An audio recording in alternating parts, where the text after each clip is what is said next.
Hello बच्चों, कैसे हो आप सब। Welcome to the channel Commerce Bandhu. बच्चों, क्लास 12 को स्टार्ट हुए 2 महीने हो चुके हैं और अकाउंट्स के बहुत सारे कंसेप्ट स्कूल में समझा दिए गए हैं। पहला चैप्टर, दूसरा चैप्टर खत्म हो चुका है, लेकिन बहुत से बच्चे ऐसे हैं जो ये कह रहे हैं अभी तो हमें अकाउंट्स को समझ ही नहीं आया। स्कूल में 2 चैप्टर आ गए और हमें तो पहला चैप्टर भी समझ नहीं आया है। तो बच्चों, टेंशन को करो बाय बाय, बिकॉज आज से इस चैनल पर हम लोग क्लास 12 अकाउंट्स का कंप्लीट सिलेबस बैच ला रहे हैं, जिसमें हम एकदम स्टार्टिंग से चैप्टर 1 फंडामेंटल ऑफ पार्टनरशिप से स्टार्ट करेंगे और एक एक कंसेप्ट को क्रिस्टल क्लियर करेंगे और बोर्ड पर प्रैक्टिकल क्वेश्चन भी लगाएंगे। अगर आपने अभी तक अपनी अकाउंट्स की बुक को अभी तक हाथ भी नहीं लगाया तो आपके लिए गोल्डन चांस है अभी स्टार्ट करने का। तो उठाओ अपनी नोटबुक, पेन और डीके गोयल और हमारे साथ स्टार्ट करो चैप्टर 1 फंडामेंटल ऑफ पार्टनरशिप।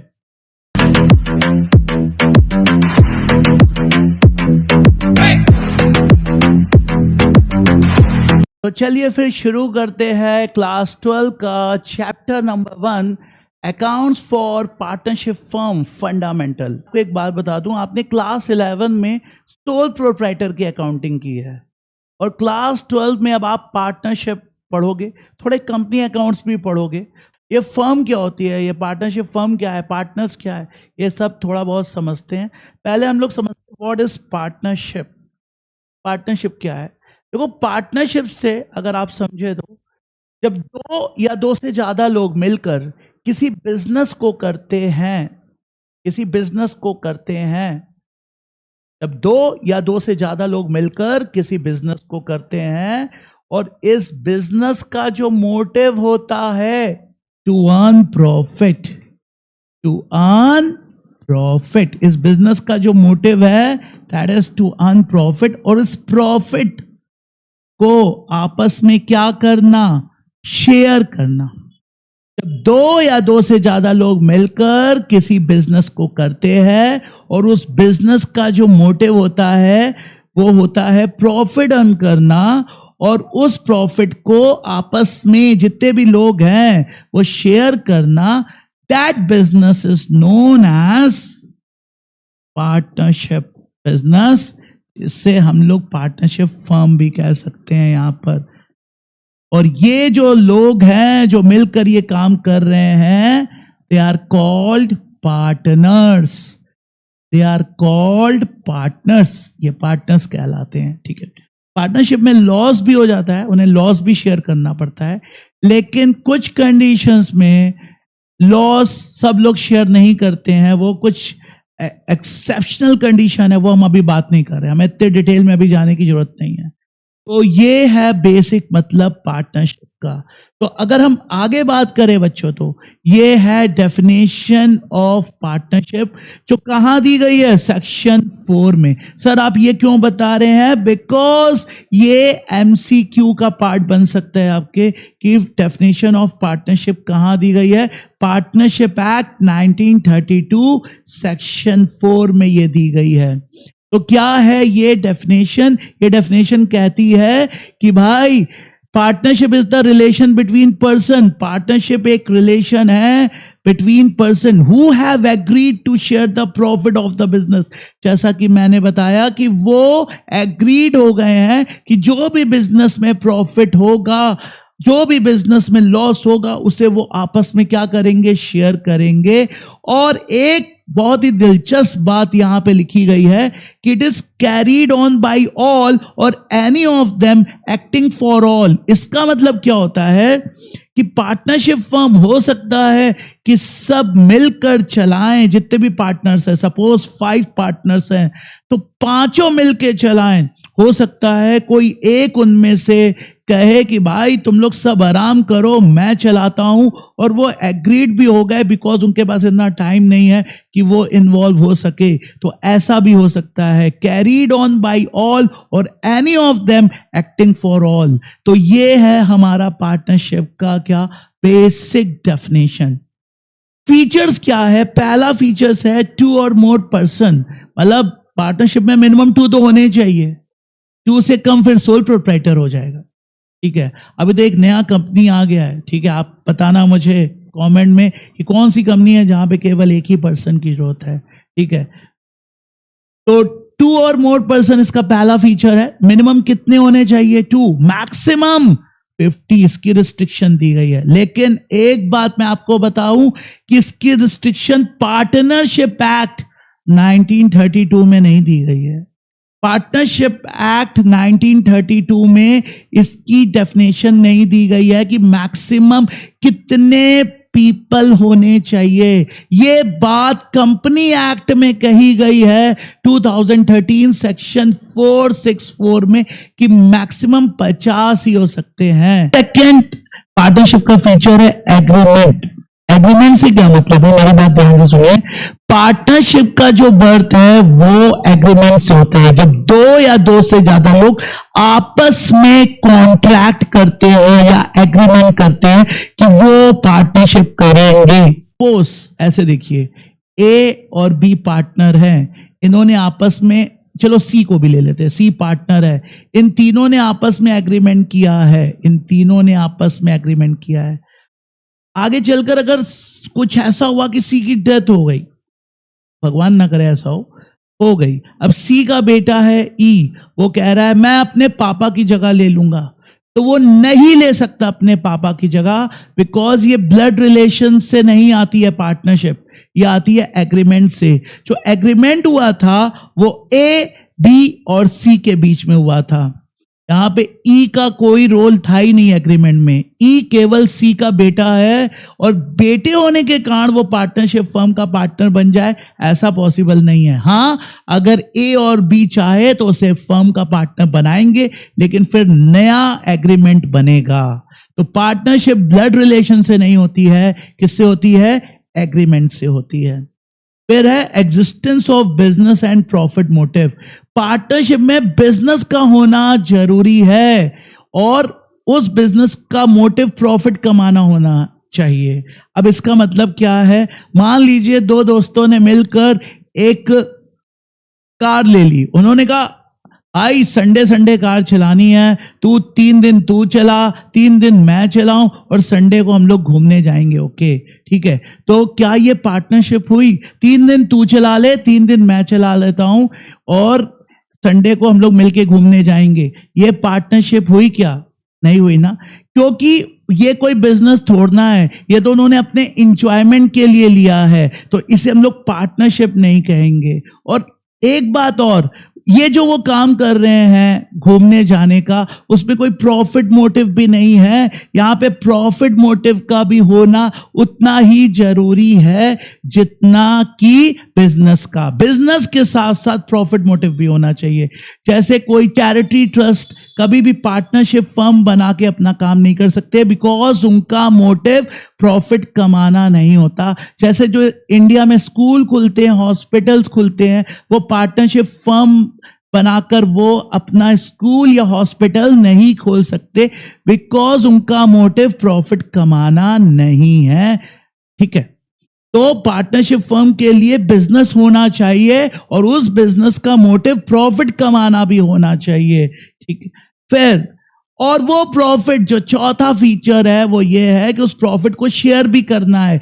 पता चले ए बी सी पार्टनर है, ए और बी आपस में शेयर कर लेते और सी को कहते हैं तू यार शेयर मत कर, तू रहने दे, तू शेयर नहीं करेगा, हम ही दोनों शेयर करेंगे। तो ऐसा पॉसिबल नहीं है। वो ये भी कह सकते हैं हम लोग शेयर करते हैं, तेरे को सैलरी दे देते हैं। नो, सारे पार्टनर के बीच में शेयर होना चाहिए, चाहे शेयरिंग का रेशियो कम या ज्यादा हो वो मैटर नहीं रखता, लेकिन शेयर करना प्रॉफिट को जरूरी है। Business carried on by all or any of them acting for all, मतलब बिजनेस सब मिल के चलाए या उनमें से कोई एक सबका रिप्रेजेंटेटिव बन के चलाए, ये चलेगा। ये नहीं है कि सभी को बिजनेस में इन्वॉल्व होना जरूरी है। तो आई होप सो आपको सारे फीचर समझ में आ गए होंगे। 2 तरह के एग्रीमेंट हो सकते हैं इंडिया में, रिटन भी हो सकते हैं और ओरल भी हो सकते हैं। अगर आप रिटन एग्रीमेंट करते हो तो आपके पास एविडेंस है कि सामने वाले ने ये बात कही है, लेकिन अगर आप ओरल एग्रीमेंट करते हो तो आपके पास एविडेंस नहीं है, कल को कोई अपनी बात से डिनाई कर सकता है, मुकर सकता है और पलट सकता है। लेकिन अगर ये एग्रीमेंट रिटन होते हैं तो इनकी ऑथेंटिसिटी बढ़ जाती है, ठीक है। तो अगर पार्टनरशिप का जो एग्रीमेंट है वो रिटन है तो इसे हम लोग बोलते हैं क्या, पार्टनरशिप डीड। तो बच्चों हम लोग बात करते हैं कि आखिर ये पार्टनरशिप डीड है क्या। पार्टनरशिप डीड एक एग्रीमेंट है पार्टनर्स के बीच का। इसमें क्या कंटेंट लिखा होता है, बहुत ही सिंपल है, आपने क्लास 11 के बिजनेस स्टडीज में पढ़ा था। चलिए भूल जाइए कि आपने पढ़ा भी था, मैं आपको स्टार्टिंग से बता देता हूं।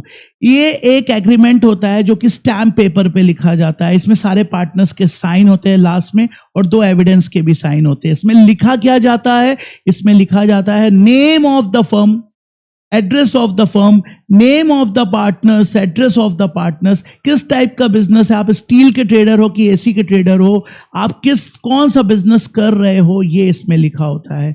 कितनी कैपिटल कंट्रीब्यूट कर रहे हो आप, ये होता है इसमें। और साथ ही साथ ये पार्टनरशिप फर्म कब स्टार्ट हुई है उसकी कमेंसमेंट की डेट लिखी होती है। ये तो सब थ्योरेटिकल बातें हो गई। जो मेन इंपॉर्टेंट एलिमेंट है वो जो मैं आपके सामने अभी दिखा रहा हूं, ये तो वो सारी बातें हैं जो मैंने अभी आपको बताई। ये एक थ्योरेटिकल बातें हैं, शायद एमसीक्यू में आपसे पूछ लिया जाए। लेकिन जो अपनी इंपॉर्टेंट एलिमेंट है, वो जो क्वेश्चन लगाने में हमारी हेल्प करेगा, वो मैं, ये है सारे, ये आपको जो पॉइंट्स दिख रहे हैं यहाँ पे, ये है। चलिए मैं बता देता हूं कि प्रॉफिट शेयरिंग रेशियो क्या होगा।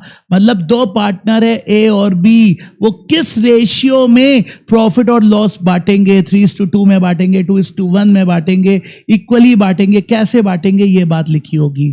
फिर है देखिए इंटरेस्ट ऑन कैपिटल, पार्टनर्स जो कैपिटल फर्म में कंट्रीब्यूट कर रहे हैं उस कैपिटल पर फर्म इंटरेस्ट देगी कि नहीं देगी, कितने परसेंट देगी, परसेंटेज कितना परसेंट देगी, ये बातें भी आपको कहां मिलेंगी, पार्टनरशिप डीड में लिखी हुई मिलेंगी, ठीक है। बिसाइड्स दैट अगर पार्टनर्स विड्रॉ करते हैं, ड्रॉइंग्स करते हैं, कहां से, फर्म से, पर्सनल यूज के लिए पैसे निकालना आप जानते हो, तो उस ड्राइंग पर कितना इंटरेस्ट चार्ज करेगी फर्म, ये बात भी यहां पे लिखी होगी। चार्ज करेगी कि नहीं करेगी, करेगी तो कितने परसेंट करेगी, ये बात भी यहां पे लिखी होती है। बिसाइड्स दैट आपको अगर कोई पार्टनर एक्स्ट्रा काम कर रहा है, सपोज वो फर्म में पार्टनर तो है और वो फर्म की अकाउंटिंग भी देख रहा है, वो सीए भी है, तो उसको अगर सैलरी मिलनी है, अगर उसे सैलरी मिलनी है तो कितनी सैलरी मिलेगी, उसका अमाउंट भी यहां पे लिखा होगा। अगर कोई पार्टनर एक्स्ट्रा काम कर रहा है, मान लीजिए उसका कम्युनिकेशन अच्छा है, वो उसका नेटवर्किंग अच्छी है, वो सेल्स में अच्छा है, वो एक्स्ट्रा क्लाइंट्स और कस्टमर ला सकता है, तो उसको कमीशन मिलना है, तो कितना कमीशन मिलेगा, कितने परसेंटेज मिलेगा, कितने अमाउंट में मिलेगा, ये बात भी यहां पर लिखी होगी। एकदम क्लियरली गिवन होगा कि कितना कमीशन मिलेगा, मिलेगा कि नहीं मिलेगा। ये अगर फर्म को पैसों की जरूरत है और उसने पार्टनर से ही उधार ले लिया, तो अगर आपने पार्टनर से, आपने मतलब फर्म ने पार्टनर से उधार लिया है, तो फर्म को पार्टनर को इंटरेस्ट भी पे करना पड़ेगा। कितने परसेंट वो इंटरेस्ट पे करेगी फर्म, किसको, पार्टनर्स को, पार्टनर्स को कितने परसेंट इंटरेस्ट पे करेगी, वो इंटरेस्ट का परसेंटेज भी यहां मेंशन होगा। और सबसे लास्ट में ये भी मेंशन होगा, ये लास्ट मैं बोल रहा हूं, जरूरी नहीं है कि इसी सीक्वेंस में ही चीजें पार्टनरशिप डीड में लिखी हो। और अगर कभी पार्टनर्स को पैसों की जरूरत है और फर्म ने उनको लोन दे दिया, ऐसा लोन, ड्रॉइंग नहीं, लोन दे दिया, तो अब पार्टनर को इंटरेस्ट पे करना पड़ेगा। किसे, फर्म को। पार्टनर इंटरेस्ट पे कर रहे हैं, किसको, फर्म को, तो पार्टनर कितने परसेंट इंटरेस्ट देंगे उस लोन पर, वो भी बात यहीं पर लिखी होगी आपकी। तो आई होप सो ये सारे पॉइंट्स आपको समझ में आ गए होंगे। ये डीडी हमारे क्वेश्चंस के फॉर्म में आती है, आगे कैसे आएंगी मैं आपको बहुत ही डिटेल में समझाऊंगा, परेशान होने की जरूरत नहीं है। तो आई होप सो आपको डीड तक समझ में आ गया है। चलिए आगे चलते हैं।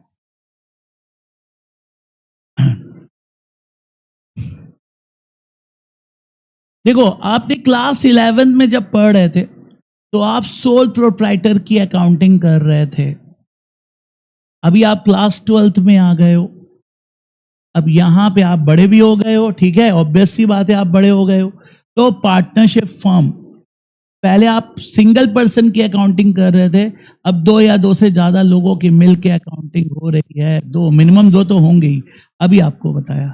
तो आप कैसे करते थे, पहले जर्नल एंट्री बनाते थे, यस, फिर लेजर, हाँ जी, फिर trial balance, then final account जो आपका ट्रेडिंग, P&L और बैलेंस शीट होता था, ट्रेडिंग, P&L और बैलेंस शीट, ऐसे इसी सीक्वेंस में चलता था।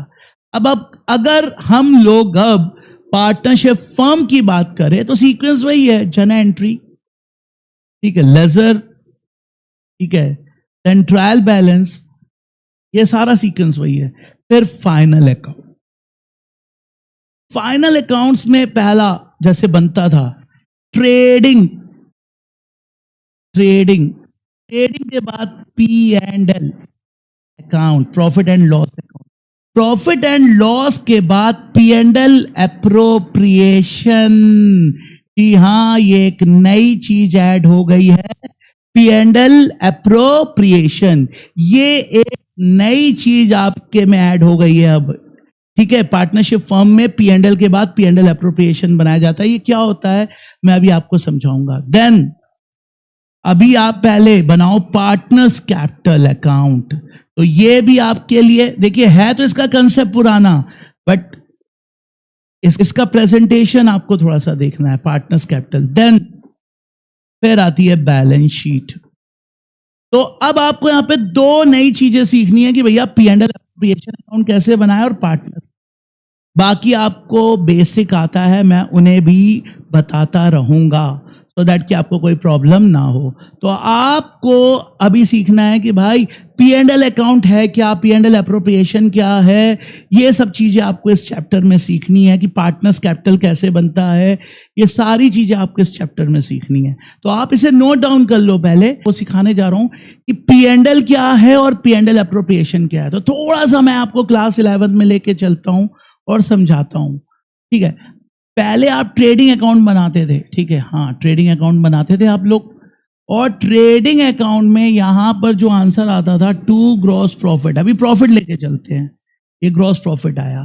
देन आप P&L बनाते थे, यस, ठीक है, P&L में ये जो ग्रॉस प्रॉफिट आता है, ग्रॉस प्रॉफिट, ये आप यहां पे लिख देते थे सबसे पहले बाई ग्रॉस प्रॉफिट PD, ये ग्रॉस प्रॉफिट CD है, मैं GP लिख रहा हूं, आप आई होप सो इतना समझ जाओगे, ठीक है। तो बाई ग्रॉस प्रॉफिट, फिर यहां पे इस साइड सारे एक्सपेंस लिख देते थे और इस साइड सारी इनकम लिख देते थे, और इसका टोटल करते थे और फिर इसका टोटल करते थे। इनकम का टोटल जब एक्सपेंस के टोटल से जो ज्यादा होता था, तो जो भी एक्सेस होता था वो हमारा जो डिफरेंस आता था, that is the net profit. और इसके बाद हम लोग बनाते थे क्या, बैलेंस शीट बनाना शुरू कर देते थे, यही करते थे ना, करते थे आप।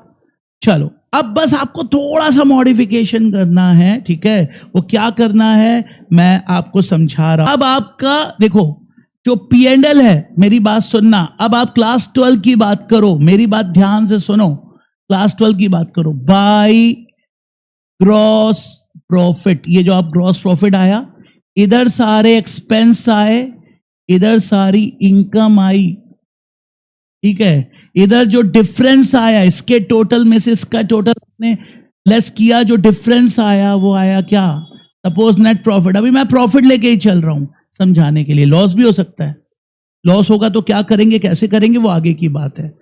अब ये आप बैलेंस शीट नहीं बनाओगे, अभी आप बनाओगे क्या, P&L appropriation account, P&L appropriation account, ये भी ईयर एंड पे बनता है, जैसे P&L ईयर एंड पे बनता है, P&L एप्रोप्रिएशन अकाउंट भी ईयर एंड पे बनता है। ये भी एकदम, इसका भी यहां पे पर्टिकुलर्स, कोई यहां पे अमाउंट, अभी मैं रफली बना रहा हूं, अभी मैं आपको इसका फॉर्मेट पूरा पर्टिकुलरली बताऊंगा, फिलहाल यहां पे पर्टिकुलर्स अमाउंट, ठीक है। तो ये जो नेट प्रॉफिट आया है that will be transferred here, यहां पर बाई नेट प्रॉफिट। और इधर भी एक्सपेंस, इधर एक्सपेंस, डेबिट साइड एक्सपेंस और क्रेडिट, ये जो डिफरेंस आएगा वो होगा, जो डिफरेंस आएगा वो आपका आंसर आएगा। इसके टोटल में से इसका टोटल लेस करने के बाद जो डिफरेंस आया वो है हमारा डिस्ट्रीब्यूटेबल प्रॉफिट, ठीक है, टू प्रॉफिट, जो ट्रांसफर्ड हो जाएगा।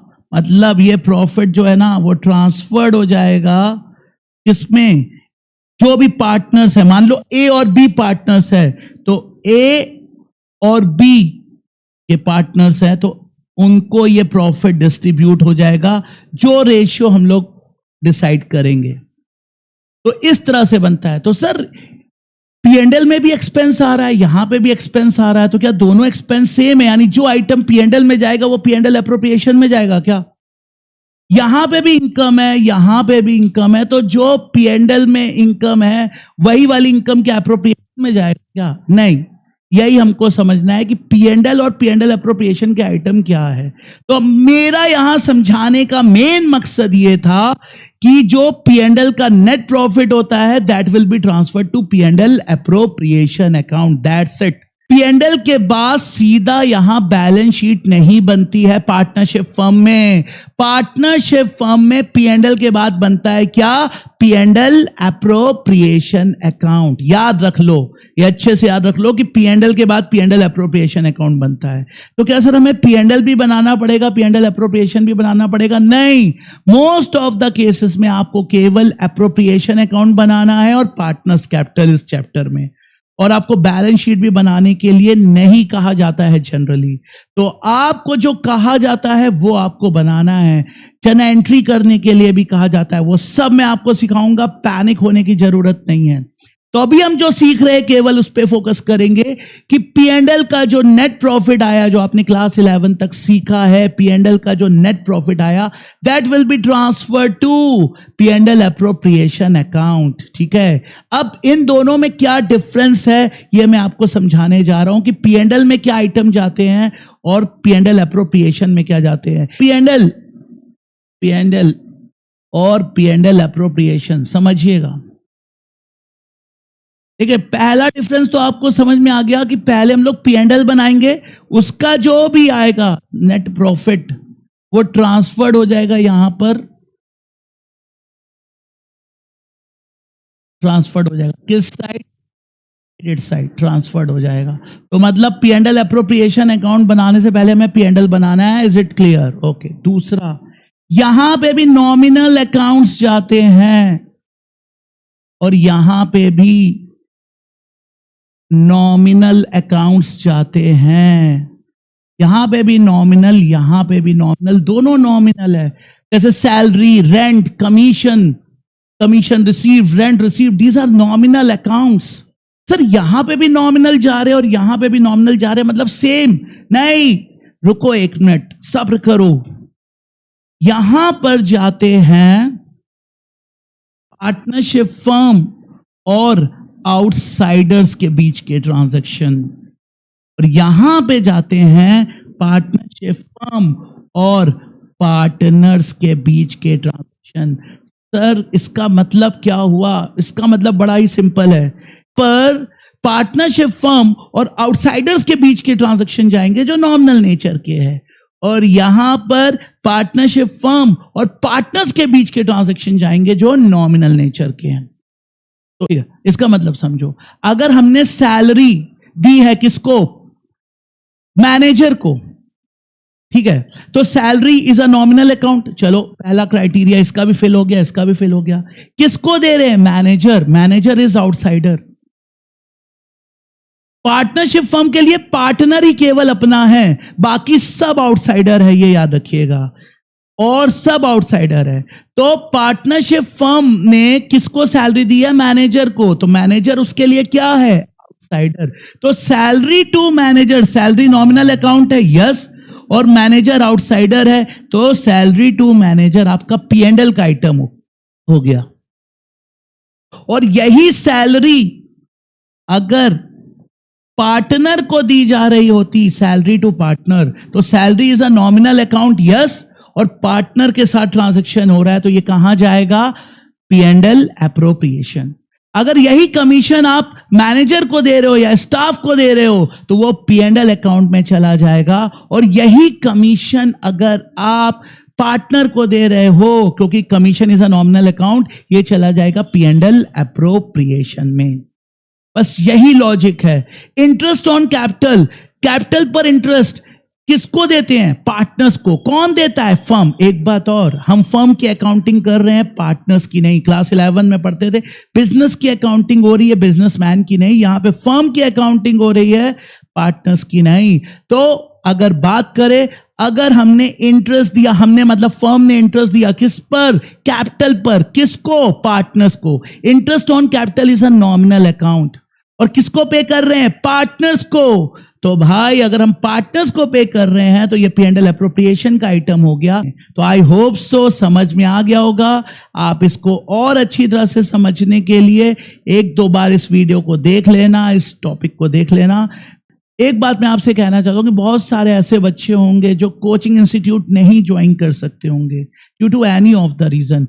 आप ये वीडियो उनसे शेयर करना, बिकॉज ये सीरीज मैं पहले चैप्टर से लेकर लास्ट चैप्टर ऑफ अकाउंट्स तक बनाऊंगा, और कोशिश करूंगा आपके सारे डाउट्स क्रिस्टल क्लियर करूं, आपको सारे कंसेप्ट सिखाऊं, और जितने हो सके क्वेश्चंस, जो क्वेश्चंस लग पाएंगे वो बताऊं। तो प्लीज चैनल को सब्सक्राइब करिए, वीडियो को शेयर करिए, ताकि मुझे भी मोटिवेशन मिले कि मैं सही काम कर रहा हूं। तो चलो फिर मिलते हैं। Till then bye bye.